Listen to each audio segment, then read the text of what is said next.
Hello students. आज से हम मेडवल इंडियन हिस्ट्री शुरू करते हैं। और मेडवल इंडियन हिस्ट्री की जो शुरुआत है विद्वानों ने बताया है 750 सीई से, यानी कि 750 सेंचुरी से मेडवल इंडियन हिस्ट्री की शुरुआत मानी गई है। अब मेडवल हिस्ट्री में हम जाने से पहले हमें थोड़ा अर्ली मेडवल के बारे में जानना जरूरी है कि वो क्या सिचुएशंस हैं, वो क्या परिस्थितियां हैं जिसमें हम एंसेंट इंडिया से अब हम इसको मेडवल इंडिया कह रहे हैं। वो क्या चेंजेस हुए एंसेंट और मेडवल के बीच में, उसी को हम अर्ली मेडवल कहते हैं। तो पहले ये जानना बेहद जरूरी है कि उन चेंजेस के बारे में। तो हम अपनी लेक्चर की शुरुआत करते हैं अर्ली मेडवल के लिए नेचर ऑफ स्टेट से। तो हमारी लेक्चर की शुरुआत हो रही है कि nature of state ancient time में कैसा था, मेडवल टाइम में कैसा था और मॉडर्न टाइम में कैसा रहा। तो इसको ध्यान से देखें। नेचर ऑफ स्टेट से क्या मतलब है, वो एडमिनिस्ट्रेटिव स्ट्रक्चर क्या थे। ठीक है। तो अगर हम देखें nature of state in ancient India, उसमें धर्म, रिलीजन जीवन के हर क्षेत्र में फैला हुआ था और रिलीजन होल्ड करता था पॉलिटिक्स को। यानी कि पॉलिटिक्स क्या होगी, ये रिलीजन से गवर्न होता था। ये है एंशियंट टाइम। इसको मैं और डिटेल में समझाने के लिए कह सकता हूं कि जैसे एक राजा, राजा राम, ठीक है, जिनको मर्यादा पुरुषोत्तम राम कह रहे हैं। क्यों कह रहे हैं कि मर्यादा क्या है, रिलीजन। मर्यादा को पालन करने वाले, मर्यादा के अकॉर्डिंग ही चलने वाले राजा हैं। ये है उनका राजधर्म। तो एंसेंट इंडिया का जो स्टेट है, जो राजा है, स्टेट और राजा में कोई फर्क नहीं है, क्योंकि किंग और स्टेट आखिर मोनार्की है। तो जो किंग है उसका काम होगा रिलीजन को होल्ड करना, रिलीजन को से प्रोटेक्ट रहकर काम करना। तो राजधर्म। तो एक एग्जाम्पल हो गया मर्यादा पुरुषोत्तम राम, दशरथ, या अशोका का नाम ले सकते हैं। अशोका का जो धम्म है, अशोका का धम्म एक्चुअल में क्या है, अशोका का धर्म एक्चुअल में है जो बौद्धिस्ट फिलॉसफी है, बौद्ध धर्म है, उसके अकॉर्डिंग, उसके अकॉर्डिंग राज्य को चलाना। मींस उसने जो स्टेट की पॉलिटिक्स है, स्टेट की डिप्लोमेसी है, वो धम्म से निकाली। धर्म के अनुसार, धम्म के अनुसार चलना है। राइट। तो ये है आपका एंशियंट टाइम, जिसमें रिलीजन होल्ड कर रहा है पॉलिटिक्स को। ना केवल पॉलिटिक्स, जीवन के हर क्षेत्र को। और राजा का एकमात्र काम है किसको, रिलीजन को होल्ड करना, रिलीजन को पूरा करना, दैट इज राजधर्म। इसको हम और डिटेल में आगे पढ़ेंगे। पहले हम समझते हैं दूसरा अंतर, जो अंतर है नेचर ऑफ स्टेट और मेडवल में।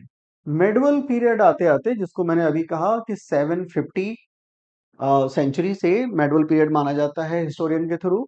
इसमें इस्लामिक पीपल जब भारत आए, तो वो अपने साथ वो उस नीतियों को भी लेकर आए, उन पॉलिसीज को लेकर आए, उन लॉज को लेकर आए जिनसे राज्य गवर्न होता था। तो वो था क्या, वो थे सरिया। सरिया के अकॉर्डिंग चल रहे थे वो। जब भारत में आए तो भारत में तो अपने लॉज चल रहे थे। तो कई जगह कॉन्फ्लिक्ट के चांसेस थे, कई बार जगह कॉन्फ्लिक्ट हुआ। तो पहली बार मेडवल इंडिया में, भारत में कुछ ऐसे ऐसे पॉलिसीज बनाई गई जो रिलीजन से बाहर थी, रिलीजन से अलग थी। हम कह सकते हैं सेकुलर थी। तो भारत में एंशियंट टाइम से निकलकर जब मेडवल पीरियड में आए हैं, जब इस्लामिक पीपल भारत में आए हैं, तो इस कॉन्फ्लिक्ट से बचने के लिए सरिया और यहाँ पे जो लॉज थे, उनके कॉन्फ्लिक्ट से बचने के लिए कुछ ऐसे रूल्स भी आए जो रिलीजन से बाहर थे, सेकुलर थे। तो हम कह सकते हैं कि कई चीजें रिलीजन से ओवरलैप थी, ये ओवरलैप दिखा रहा है। ठीक है। और बहुत सारी चीजें थी जो रिलीजन से बाहर हैं, यानी कि सेकुलर हैं। तो पॉलिटिक्स पॉलिटिक्स और रिलीजन का एक ड्रिफ्ट दिखाई देता है इंडिया के मेडवल पीरियड में। अगर हम इससे आगे निकलकर हम मॉडर्न पीरियड की बात करें, तो जो आज का हमारा कॉन्स्टिट्यूशन है, वो कोई रिलीजियस बुक नहीं है। वो रिलीजन से अलग एक पॉलिटिकल बुक है, भारत के पॉलिटिकल स्ट्रक्चर को बताता है, that is constitution of India. तो इंडियन कॉन्स्टिट्यूशन कोई रिलीजियस बुक नहीं है, वो एक पॉलिटिकल बुक है। दैट इज कंप्लीट सेपरेशन दिखाई दे रहा है यहाँ पर। ठीक है, रिलीजन अलग है और पॉलिटिक्स अलग है। ये है कॉन्स्टिट्यूशन ऑफ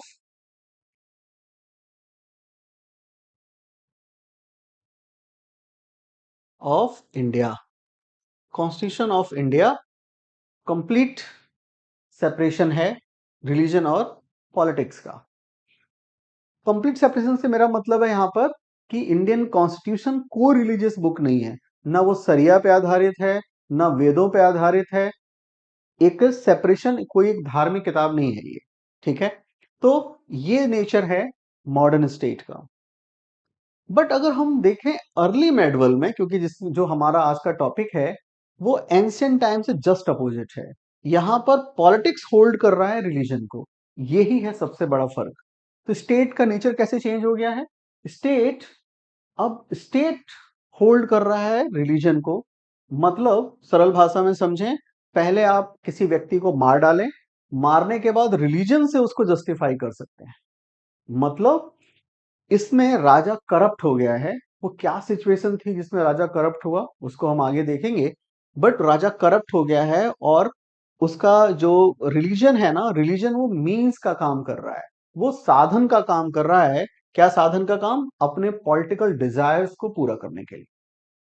ठीक है, ये है सबसे बड़ा शिफ्ट स्टेट का अर्ली मेडवल के पीरियड में।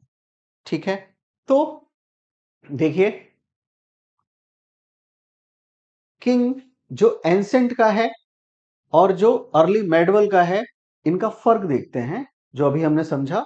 तो एंसेंट किंग राज धर्म का पालन करने के लिए है और कराने के लिए है। यहां धर्म से क्या मतलब है? धर्म है यहां मोरालिटी। एंशियंट टाइम में जो धर्म है वो मोरालिटी को बता रहा है। ठीक है, तो क्या मोरालिटी है, क्या है राजधर्म? राजधर्म है वर्ण आश्रम धर्म का पालन करना और कराना। तो राजा का काम है वर्ण आश्रम धर्म का पालन करना और कराना। यह है राजधर्म। वर्ण आश्रम धर्म क्या, आपको पता ही है। एंशिएंट टाइम में ब्राह्मण, क्षत्रिय, वैश्य, शूद्र, इस तरह के 4 वर्णों में समाज को बांटा गया था। ब्राह्मण, क्षत्रिय, वैश्य, शूद्र।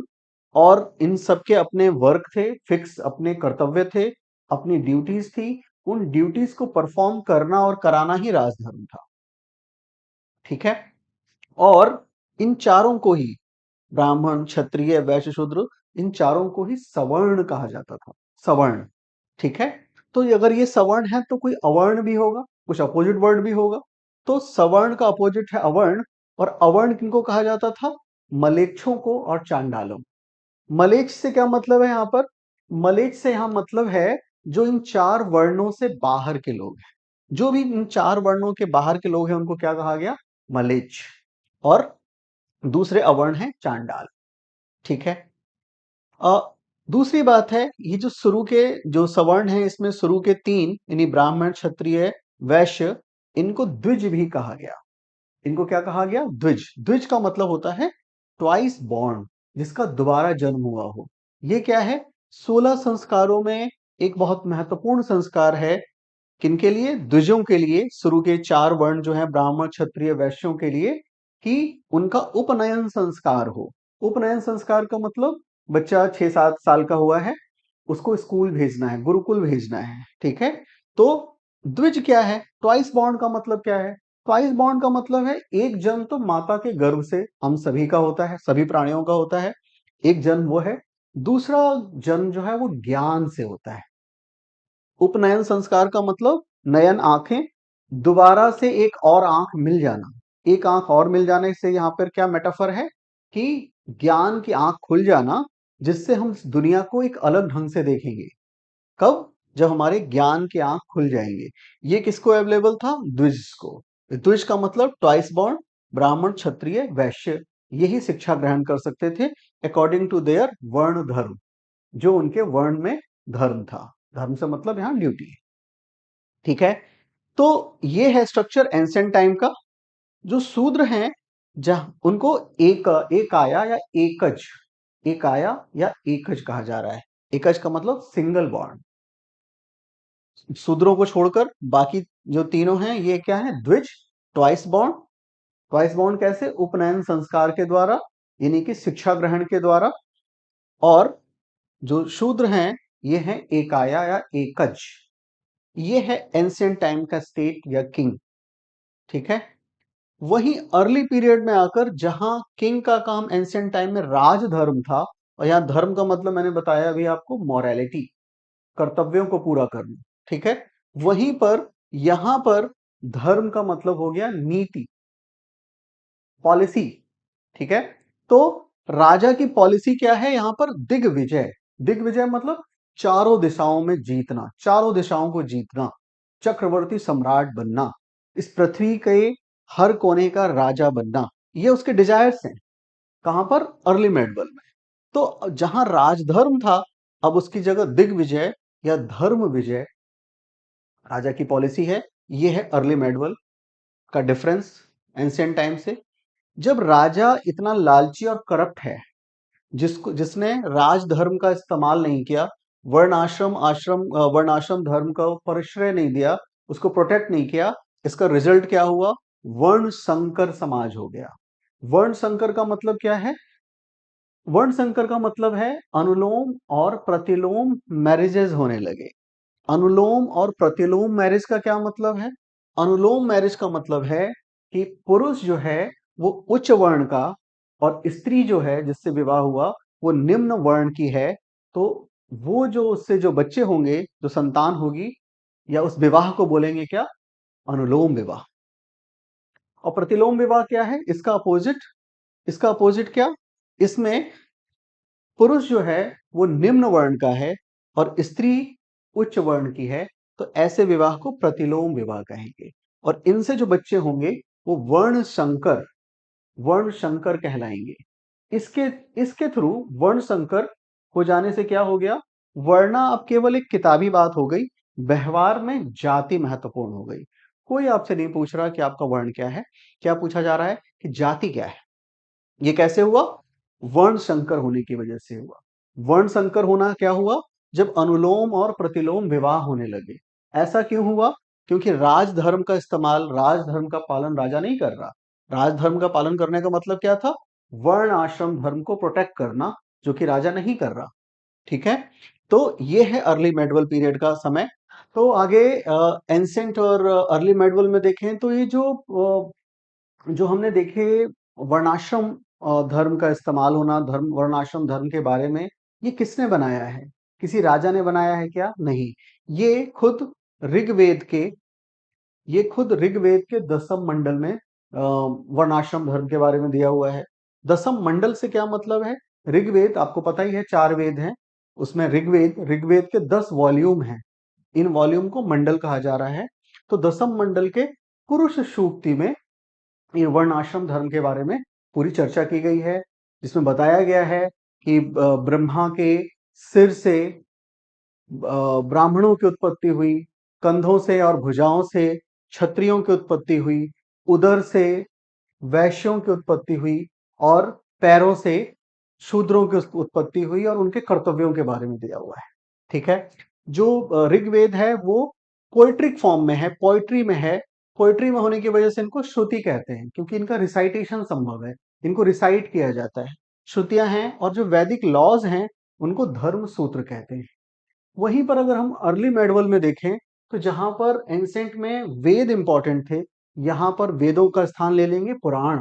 तो पौराणिक ट्रेडिशन शुरू हो जाएगा। पुराण जिनकी संख्या 18 है, और ये गद्य में लिखे हुए हैं, यानी कि प्रोज में लिखे हुए हैं। इनको स्मृति कहते हैं, स्मृति, है ना, स्मृति। और इनसे यहाँ पर जो लॉ था वो धर्म सूत्र था, यहाँ पर धर्म शास्त्र कहलाएंगे। इन धर्म शास्त्रों के में एक इंपॉर्टेंट बात आ आती है, वो है पूर्त धर्म। किंग आपको पता है अर्ली मेडवल में आके करप्ट हो चुका है। अपने वर्ल्डली डिजायर को पूरा करने के लिए, अपने पॉलिटिकल एम्बिशंस को पूरा करने के लिए वो धर्म का इस्तेमाल कर रहा है, धर्म को यूज कर रहा है। अब वो धार्मिक नहीं है, यहाँ के किंग की तरह राजधर्म का इस्तेमाल नहीं कर रहा। तो राजधर्म की जगह क्या कर रहा है? पूर्त धर्म। पूर्त धर्म का मतलब धर्म की पूर्ति। धर्म की पूर्ति से क्या मतलब है? वो बड़े बड़े बिल्डिंग्स बनाएगा, जो टेम्पल्स होंगे। तो टेम्पल आर्किटेक्चर यहाँ से शुरू हो जाता है। एनसीईआरटी ने भी बताया है कि अर्ली मेडवल से इंडिया में टेम्पल आर्किटेक्चर शुरू हो गया है। क्यों? अब किंग, जो कि एंशिएंट टाइम में नहीं थे इतने सारे टेम्पल, क्योंकि अब किंग को दिखावा करना है। इस दिखावा में क्या करेगा वो? दिखावा क्यों करना है? मुखौटा ओढ़ना है धर्म का। वो ब्राह्मणों को बहुत सारे गिफ्ट देगा, ठीक है। और क्या करेगा? नहरें बनवाएगा, कुएं बनवाएगा, ताकि उसका फेस जो है ना वो धर्म से ढका हुआ रहे। उसके कृत्य जो हैं, उसके जो एम्बिशंस हैं, वो धर्म का नाम दे सके। जैसा कि हमने पहले ही देखा कि वो you can first kill a man then proved और जस्टिफाई बाय रिलीजन, वही कर रहा है यहाँ पर। ठीक है। और क्या बात याद रखनी है? और बात याद रखनी है, यहाँ पे अर्ली मेडवल में वो एक शब्द इस्तेमाल करेगा, धर्म विजय। ये धर्म विजय एक्चुअल में मिसनोमर है। मिसनोमर का मतलब इस शब्द जैसा दिख रहा है, इसका उस समय अर्थ कुछ और है। अर्थ क्या है? धर्म का मतलब यहाँ है दिग्विजय। तो एक्चुअल में शब्द यहाँ होना चाहिए धर्म विजय की जगह दिग्विजय। बट दोनों ही चीजें इंटरचेंजेबल के तौर पर यहाँ पे इस्तेमाल हुई हैं। इसमें क्या है? इसका मतलब ये है कि राजा कोई ए है, ए राजा है, उसने बी को पर आक्रमण किया और जीत लिया। पर जीतने के बाद भी राजा बी को ये एनेक्स नहीं करेगा, एनेक्सेशन नहीं करेगा, इसके राज पर कब्जा नहीं करेगा, इसको मृत्युदंड नहीं देगा बी को। इसकी जगह क्या करेगा? अगर ये लॉयल रहने के लिए कहता है कि मैं हमेशा लॉयल रहूंगा, राजा ए का हमेशा लॉयल रहूंगा, और और क्या शर्तें रखता है ए बी को कि भाई मैं लॉ एंड ऑर्डर जो हमारे राज्य का है उसको मेंटेन रखूंगा, आर्मी को रखूंगा, और आर्मी तैयार रहेगी हमेशा ए की मदद के लिए। अगली दिशा में जब राजा ए जाएगा तो ये आर्मी इसको सपोर्ट करेगी। अगर ये सब लॉयल्टी और आर्मी और लॉ एंड ऑर्डर मेंटेन करने का ये वादा करे, तो इसी का लैंड इसको वापस मिल जाएगा, जो हमेशा के लिए रेंट फ्री होगा। टैक्स नहीं देना पड़ेगा इसी के लैंड पर इसको, क्योंकि लैंड तो अभी ए जीत चुका है। और क्या होगा? ना केवल टैक्स नहीं देना, ये लैंड इसके पास हेरिडिटरी मिलेगी, इसको लैंड हेरिडिटरी होगी इसकी लैंड, बट नॉन ट्रांसफरेबल होगी। ये सब क्यों, इतनी कृपा क्यों कर रहा है ए बी पर, जबकि ए तो बी के ऊपर जीत गया है, इसके लैंड को भी वापस कर दे रहा है, कोई इससे टैक्स भी नहीं लेगा उसी लैंड पर। ये सारी बात कही जा रही है। इसके पीछे बड़ा कारण है जो हम आगे ज्यादा डिटेल में समझेंगे, कि इस समय की इकोनॉमी बहुत डाउन हो चुकी है, कैश अवेलेबल नहीं है, जो ट्रेड है वो बहुत डिक्लाइन पर है इस समय का भारत में। ट्रेड डिक्लाइन होने की वजह से, कैश ना अवेलेबल होने की वजह से, इस राज्य का जो एडमिनिस्ट्रेशन कॉस्ट है वो ए बियर नहीं कर सकता। जब ये एडमिनिस्ट्रेशन कॉस्ट को उठा ही नहीं सकता, तो वो इसको एनेक्स भी नहीं कर रहा, एनेक्सेशन नहीं कर रहा है। इसकी जगह क्या करेगा? बी राज्य में ही एक बड़ा सा वो एक पत्थर लगाएगा, स्टोन लगाएगा, जिसको क्या कहेंगे? प्रशिष्टि, है ना, प्रशिष्टि पत्र। तो प्रशिष्टि कहेंगे। इसमें क्या लिखा होगा? इसमें लिखा होगा कि राजा ए, जो कि एक महान क्षत्रिय है, इस नीच राजा, नीच क्षत्रिय बी के ऊपर उसने आक्रमण किया और विजय प्राप्त किया, और इसको सबक सिखाया, धर्म का सबक सिखाया। ठीक है। और इस धर्म के सबक में वो बताएगा कि मैं यहाँ पे टेम्पल बना रहा हूँ, यहाँ पे मैं नहरें खुदवा रहा हूँ, ताकि इस विजय को वो जस्टिफाई कर सके, धर्म के द्वारा जस्टिफाई कर सके। ये जो एम्बिशन दिखाया है इसने, पॉलिटिकल एम्बिशन से जो इसके हैं, राजनीतिक इसकी जो महत्वाकांक्षा है धर्म विजय की या दिग्विजय की, उसको धर्म के द्वारा जस्टिफाई कर पा रहा है। ये है प्रशस्ति। तो ऐसी प्रशस्ति मिलेगी कहां पर? समुद्रगुप्त की प्रशस्ति है बनारस में, जो सेम ऐसी ही दिग्विजय या धर्म विजय के कारण प्रशस्तियां का समय आएगा। हम थोड़ा आगे बढ़ें तो देखें, जैसा कि मैंने बताया था, 24 धर्म शास्त्र हैं जो 18 पुराणों से निकले। उसमें दो बहुत महत्वपूर्ण है। एक है मनु द्वारा लिखा गया मनुस्मृति, और दूसरा है याज्ञवल्क्य के द्वारा लिखा गया याज्ञवल्क्य स्मृति। ठीक है। ये क्यों इंपॉर्टेंट है? एग्जाम में तो कई बार आया ही है, अभी इसकी इंपॉर्टेंस अगली स्लाइड में ही आ जाएगी। तो मनु ने लिखा मनुस्मृति। मनुस्मृति पे बहुत सारे कमेंट लिखे गए, कमेंटेटर हैं इनके। एक कमेंटेटर है या एक व्याख्या करने वाला है, उसका नाम है, उनका नाम है जिमुतवाहन। जिमुतवाहन। और उनकी एक किताब है, उसका नाम है व्यवहार मातृका। व्यवहार अभी मैंने आपको बताया, कोड ऑफ कंडक्ट, व्यवहार मातृका। और एक है दया भाग। दया भाग से क्या मतलब है? Law of inheritance.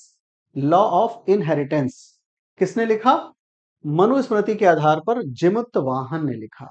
दया भाग, दया भाग का मतलब मैंने अभी बताया, लॉ ऑफ इनहेरिटेंस यानी कि प्रॉपर्टी लॉ। तो इंडिया के प्रॉपर्टी लॉ जो अभी हाल तक 2015 तक यही लॉज, दया भाग और इधर हम देखेंगे मिताक्षरा, भारत में हिंदू प्रॉपर्टी लॉ के तौर पर एप्लीकेबल थे। इसके अलावा मनुस्मृति पे जो टिप्पणीकार हैं, टीकाकार हैं, कमेंटेटर हैं, उनका एक नाम है क्या, मेधा तिथि। दूसरे कमेंटेटर हैं कल्लूका, कल्लूका। और नेक्स्ट अपाक, अपराका। और अगला है गोविंद राज। इसी तरह याज्ञवल्क, याज्ञवल्क की जो धर्मशास्त्र किताब है उसका नाम है याज्ञवल्क स्मृति, ठीक है। इसको विज्ञानेश्वर ने लिखा है और इसको कहते हैं मिताक्षरा। तो कुछ भारत के कुछ स्थानों पर दया भाग और कुछ में मिताक्षरा लागू है, लॉ ऑफ इनहेरिटेंस है ये। इसके अलावा इनके कमेंटेटर हैं लक्ष्मीधारा और देवन भट्ट। तो ये नाम स्लाइड में है, इसे आप उतार लीजिएगा। ये क्या है, ये कमेंटेटर ऑफ मनुस्मृति और याज्ञवल्क्य स्मृति हैं। ये दोनों क्या हैं, 24 धर्म शास्त्रों में से ये दो हैं जो हमारे लिए जानना जरूरी है। और धर्म शास्त्र कहाँ से आए, पुराणों की व्याख्या है। तो पुराण 18 पुराण पुराण और उनसे 24 धर्मशास्त्र निकले, उसमें से दो के बारे में यहाँ पे मैं बता रहा हूँ आपको। ये हम क्यों पढ़ रहे हैं दया भाग और मिताक्षरा, ये एक्चुअल में हिंदू लॉ कोड है ये, जो कब तक लागू थे, 2015 तक, 2015 तक ये लागू थे। जिसमें दया भाग और मिताक्षरा, दया भाग बंगाल और असम एरिया में लागू लागू रहा है। और कब से लागू रहा है, पालों के साम्राज्य के समय से, है ना। तो पालों के समय से बंगाल, पाल साम्राज्य के समय से बंगाल और असम में दया भाग लागू रहा है। वहीं पे मिताक्षरा इन दोनों को छोड़कर ऑल ओवर इंडिया मिताक्षरा। ये कब से लागू रहा है, ये चौहानों के समय से मिताक्षरा स्टार्ट होता है, ठीक है। जहां पे दया भाग लेस ऑर्थोडॉक्स है, यानी कि कम परंपरावादी है, कम रूढ़िवादी है, वहीं पे मिताक्षरा टू ऑर्थोडॉक्स, अत्यधिक, बहुत ज्यादा परंपरावादी या रूढ़िवादी है। कौन, मिताक्षरा। अगला अंतर हम देखेंगे, दया भाग में जो पुत्र को पिता की मृत्यु के बाद उसका हिस्सा संपत्ति पे मिल जाता है, मिल जाएगा, ठीक है। और अगर पुत्र नहीं है, पुत्री है, तो पुत्री को मिलेगा क्या, स्त्री धन। पुत्री क्या प्राप्त करेगी, स्त्री धन। किसमें, दया भाग में। वही मिताक्षरा में 3 ओनर होंगे, कौन, सन, ग्रैंडसन और फादर। ये सब मिलके ओनरशिप होगी इनकी, ठीक है। जब इतना ये मिलकर होंगे और यहाँ पर जो डॉटर है उसको स्त्री धन मिला है, यहाँ पर डॉटर को क्या होगा, डॉटर को एक प्रॉपर्टी के तौर पर देखा जाएगा। डॉटर खुद एक संपत्ति के तौर पर है, वो पिता की संपत्ति है, ठीक है। पिता की संपत्ति के तौर पर इसको हम देखेंगे। कहां पर है ये, मिताक्षरा में, राइट। इसके अलावा दया भाग में जो वाइफ है वो को शेयरर है संपत्ति के, पति के संपत्ति की वो को शेयरर है, राइट। यानी कि पति की संपत्ति पर इसका अधिकार होगा। वहीं पर देखें मिताक्षरा में वाइफ का पति की संपत्ति पर कोई अधिकार नहीं है। पति की मृत्यु के बाद वो सन की, अपने बेटे की केवल एक गार्डियन के तौर पर प्रॉपर्टी को देखेगी।